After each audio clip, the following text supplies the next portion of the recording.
Hello जय हिंद साथियों, स्वागत है आप सभी का सत्या एक्सीलेंट यूट्यूब चैनल पे। साथियों, आज जो पेपर हम यहाँ पर सॉल्व करने वाले हैं electrician theory ITI first year के छात्रों के लिए सॉल्व करने वाले हैं। जैसे कि आप यहाँ पर पढ़ भी सकते हैं, जिसमें साफ साफ लिखा गया है ट्रेड थ्योरी नेवी पैटर्न पर आधारित नई वार्षिक प्रणाली परीक्षा के अनुसार प्रथम वर्ष का ये आपका पेपर है, जिसमें आपको बताऊंगा किस तरह के क्वेश्चन पूछे जा रहे हैं और यदि इस तरह के क्वेश्चन पूछे जाते हैं तो आप कैसे इसको सॉल्व कर पाएंगे और किस क्वेश्चन का आंसर क्या होने वाला है। तो चलिए क्वेश्चन स्टार्ट करते हैं। वीडियो पे यदि आप पहली बार देख रहे हैं तो वीडियो को एक लाइक जरूर कर दीजिएगा, और यदि आप हमारे चैनल पे नए हैं और इस तरह की डेली आप पेपर सॉल्व कराना चाहते हैं तो चैनल को भी सब्सक्राइब कर दीजिएगा।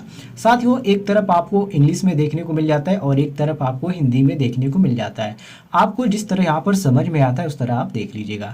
तो सबसे पहला क्वेश्चन यहाँ पर कहा जा रहा है, जो कि इधर भी आप देखना चाहते हैं इंग्लिश में तो इधर देख सकते हैं, हिंदी में देखना चाहते हैं तो इधर देख सकते हैं। इसमें पहला क्वेश्चन कहा जा रहा है कि चित्र में दर्शाए गए ईंधन के लिए आग के प्रकार है। ये जो आपके सामने आग यहाँ पर दिखा रहा है, सबसे पहले यहाँ पर गैस वाला है और यहाँ से भी गैस वाला आ गया। तो गैस के लिए हम यहाँ पर प्रयोग करते हैं, जो कि क्लास सी के अंतर्गत जो आता है अग्निशामक।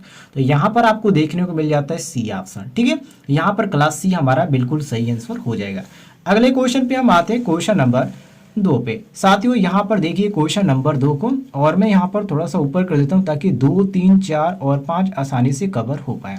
जिसमें क्वेश्चन नंबर 2 को ध्यान से देखिए। इसमें कहा जा रहा है कि आग शामक के लिए विभिन्न तरीके हैं, जिसमें स्मूदनिंग है एक विधि। मतलब कि ये जो स्मूदनिंग विधि है वो किस प्रकार की विधि है। जैसे कि ये ऑप्शन दिया गया कि आग के ईंधन को हटाने की, बी ऑप्शन है आग को पानी पर गिराने की, सी ऑप्शन है आग को ऑक्सीजन की आपूर्ति अलग करने की, और डी ऑप्शन है आग के तापमान को घटाने की। तो साथियों, यहाँ पर सही हो जाता है ऑप्शन नंबर सी, आग को ऑक्सीजन की आपूर्ति से अलग करने की। तो यहाँ पर आपका सही हो जाता है ऑप्शन नंबर सी, बिल्कुल करेक्ट आंसर मिला लीजिएगा।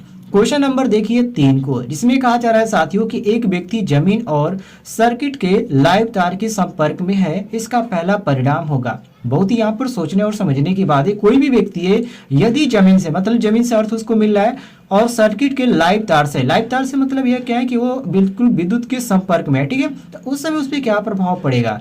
ए ऑप्शन फ्यूज का उड़ना, B option circuit breaker trip होना, C option earth fault current के प्रवाह का कारण, और डी ऑप्शन है कि ओवरलोड रिले ट्रिप होना। तो साथियों, यहाँ पर सही हो जाता है ऑप्शन नंबर सी, बिल्कुल करेक्ट आंसर कि अर्थ फॉल्ट करंट के प्रवाह का कारण। ये सबसे बड़ा इसका रीजन बनने वाला है। तो साथियों, ये आपका सही हो जाता है ऑप्शन नंबर सी, बिल्कुल करेक्ट आंसर मिला लीजिएगा।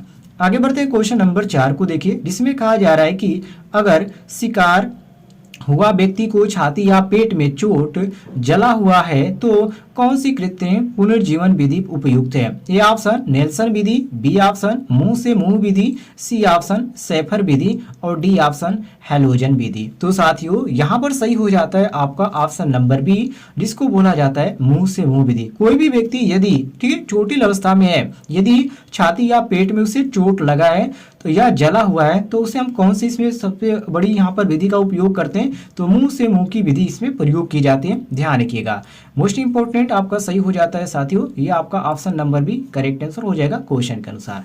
आगे बढ़ते हैं, क्वेश्चन नंबर 5 को देखिए, जिसमें क्वेश्चन नंबर 5 में कहा जा रहा है कि आपके एक फ्यूज लैंप या दोषपूर्ण पंखे को बदलना है। इस स्थिति में पहला और सुरक्षा पूर्वक कार्रवाई आप जो कर सकते हैं वो सबसे पहला कदम आपका क्या होगा। ए ऑप्शन लकड़ी के स्टूल या वर्क हाउस पर खड़े होना चाहिए, बी ऑप्शन दिया गया है कि रबर के दस्ताने इकट्ठा करना और उपयोग करना चाहिए, और सी ऑप्शन दिया गया कि सिंगल पोल स्विच को स्विच ऑफ कर देना चाहिए, और डी ऑप्शन दिया गया कि मुख्य आपूर्ति को स्विच ऑफ कर देना चाहिए। तो साथियों, ध्यान रखिएगा, हमेशा आपको क्या करना इस स्थिति में कि जो मेन आपूर्ति जहां से आ रही है, मान लीजिए ज्यादा जो पोल से आता है तो वहां पे कटआउट यूज किया जाता है, तो उसी को हम क्या कर देंगे, हटा देंगे। ठीक है, मतलब कटआउट को निकाल देंगे। तो यहाँ पर आपका सही हो जाता है ऑप्शन नंबर डी, बिल्कुल करेक्ट आंसर। अगले क्वेश्चन की ओर आते हैं साथियों। चलिए क्वेश्चन नंबर 6 को देखिए, जिसमें साथियों क्वेश्चन नंबर 6 में पूछा जा रहा है कि चित्र में दर्शाए गए उपकरण का क्या नाम है। यहाँ पर आप क्वेश्चन पढ़ सकते हैं, और यहाँ पर जो चित्र में जो फिगर आपके सामने यहाँ पर नजर आ रहा है, इस फिगर का क्या नाम है, इसको क्या बोला जाता है, आपको पूछा गया है इस क्वेश्चन में। जैसे कि ए ऑप्शन है कि गोल नाक प्लायर बोला जाता है, बी ऑप्शन है लंबी नाक प्लायर बोला जाता है, सी ऑप्शन है कि विकर्ण काटने वाला प्लायर बोला जाता है, या डी ऑप्शन है कि युग्म प्लायर बोला जाता है। तो साथियों ध्यान रखिएगा, इसको क्या बोला जाता है, इसको बोला जाता है साथियों विकर्ण काटने वाला प्लायर, जो कि आगे यहाँ पर देख सकते कुछ इस प्रकार का भाग है, इसको इस तरह पहचानेंगे। तो यहाँ पर आपका सही हो जाता है option number C correct answer. Question number 7 को देखिए साथियों, जिसमें पूछा जा रहा है कि उस उपकरण जो कि नट और बोल्ट को ढीला या कसने में या कसने के प्रयोग में आता है, जो संकीर्ण स्पैन या गहराई में स्थित है, उसे क्या बोला जाता है। A option double end spanner, B option ring spanner, C option socket box spanner, D option single end खुली जौबड़े वाला समयोज्य स्पैनर। तो साथियों यहाँ पर सही हो जाता है आपका ऑप्शन नंबर सी बिल्कुल करेक्ट आंसर, उसको बोला जाता है सॉकेट स्पैनर, सॉकेट स्पैनर के नाम से जाना जाता है। तो ये आपका सी ऑप्शन सही हो जाएगा, मिला लीजिएगा। आगे बढ़ते हैं क्वेश्चन नंबर 8 को, जिसमें साथियों क्वेश्चन नंबर 8 में यहाँ पर पूछा जा रहा है, मैं थोड़ा सा इसको ऊपर कर देता हूँ, ये ध्यान से देखिए, ठीक है। यहाँ पर साथियों थोड़ी सी व्यवस्था न होने के कारण आपको मैं यहाँ पर मोबाइल एक हाथ से थाम कर आपको यह वीडियो बना रहा हूँ, शूट कर रहा हूँ, ताकि आप ध्यान से समझ पाए। क्वेश्चन नंबर 8 को देखिए, जिसमें पूछा जा रहा है कि IEEE नियमों के अनुसार लचीले केबल के हरे और पीले संयोजन रंगों के कोर को बनाया जाता है, इसके लिए मतलब किस चीज के लिए बनाया जाता है। ए ऑप्शन फेज के लिए, बी ऑप्शन न्यूट्रल के लिए, सी ऑप्शन DC 3 तार का पॉजिटिव, या डी ऑप्शन देंगे कि निवारक अर्थ के लिए। तो साथियों ये ध्यान रखिएगा, इसका जो प्रयोग किया जाता है वे निवारक अर्थ के लिए प्रयोग किया जाता है। IE नियमों के अनुसार जो फ्लेक्सिबल केबल होते हैं हरे और पीले का, उसका निवारक अर्थ के लिए प्रयोग किया जाता है। तो यहाँ पर आपका सही हो जाता है option number D correct answer. Question number 9 को देखिए, जिसमें कहा जा रहा है कि निम्नलिखित में से कौन सी सामग्री इंसुलेटिंग सामग्री है।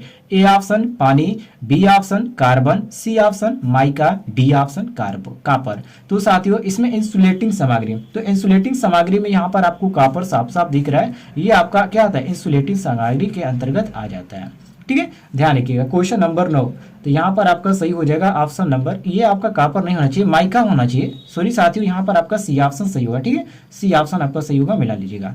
क्वेश्चन नंबर 10 को देखिए, जिसमें कहा जा रहा है क्वेश्चन नंबर 10 में थोड़ा सा ऊपर कर देता हूँ, ये देखिए साथियों, जिसमें क्वेश्चन नंबर 10 में यहाँ पर पूछा जा रहा है कि कंडक्टर लंबाई जिसमें एक या एक से अधिक, यहाँ पर आप पढ़ सकते हैं कंडक्टर की लंबाई जिसमें एक या एक से अधिक कोर एक दूसरे से अछूते रहते हैं, उन्हें खाली स्थान कहते हैं। ए ऑप्शन कोर बोलते हैं, बी ऑप्शन स्टैंडर्ड बोलते हैं, या सी ऑप्शन है तार बोलते हैं, या डी ऑप्शन है केबल बोलते हैं। तो साथियों इस स्थिति में इस चीज को हम केबल बोलते हैं, तो ये आपका सही हो जाता है ऑप्शन नंबर डी बिल्कुल करेक्ट आंसर, मिला लीजिएगा।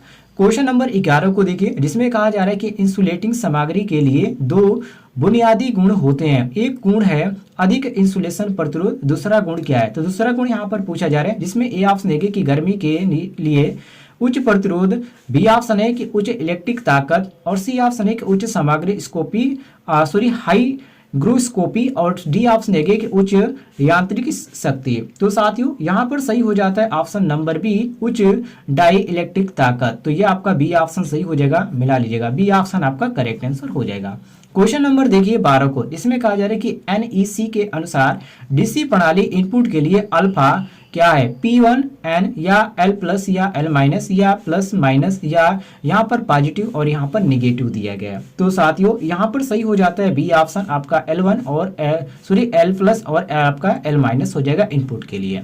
आगे बढ़ते हैं क्वेश्चन नंबर 13 को देखिए। चलिए साथियों क्वेश्चन नंबर 14 को देखिए, जिसमें क्वेश्चन नंबर 14 में कहा जा रहा है कि एक विशेष का क्रॉस सेक्शन केबल का क्षेत्रफल की करंट ले जाने की क्षमता निम्नलिखित कारक में से एक पर निर्भर नहीं करता है।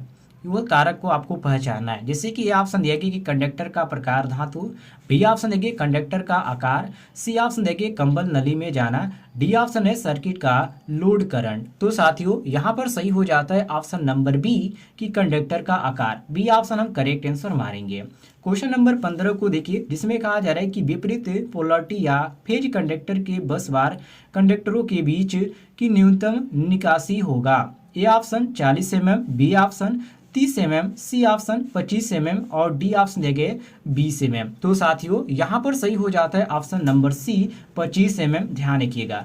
क्वेश्चन नंबर 16 को देखिए, जिसमें कहा जा रहा है कि एक केबल की सामान्य करंट क्षमता एम्पियर है। अगर सर्किट अंदर अतिरिक्त करंट संरक्षण के दौरान सुरक्षित है तो केबल की करंट क्षमता होगी। A option 12 ampere, B option 13 ampere, C option 16 ampere और डी ऑप्शन देंगे 20 एम्पियर। तो साथियों यहाँ पर सही हो जाता है ऑप्शन नंबर डी 20 एम्पियर। ध्यान रखिएगा।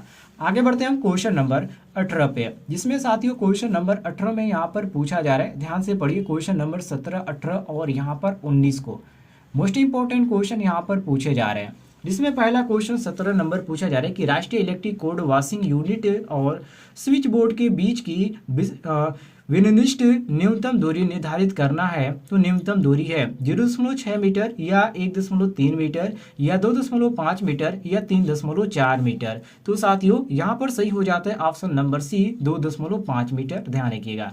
क्वेश्चन नंबर 18 को देखिए, जिसमें कहा जा रहा है कि विभिन्न सामानों को जोड़ने के लिए जब कोई या कई केबलों को बिछाते हैं तो उचित हार्नेस और टर्मिनेशन बनाना पड़ता है। इसका उद्देश्य क्या है, ऐसा क्यों किया जाता है? तो साथियों इसका सबसे बड़ा उद्देश्य ये होता है कि केबलों को मोड़ने से बचे, ये सबसे बड़ा इसका उद्देश्य होता है। तो यहाँ पर आपका सही हो जाता है ऑप्शन नंबर डी। यहाँ पर आपको देखने को मिलता है डी ऑप्शन करेक्ट आंसर।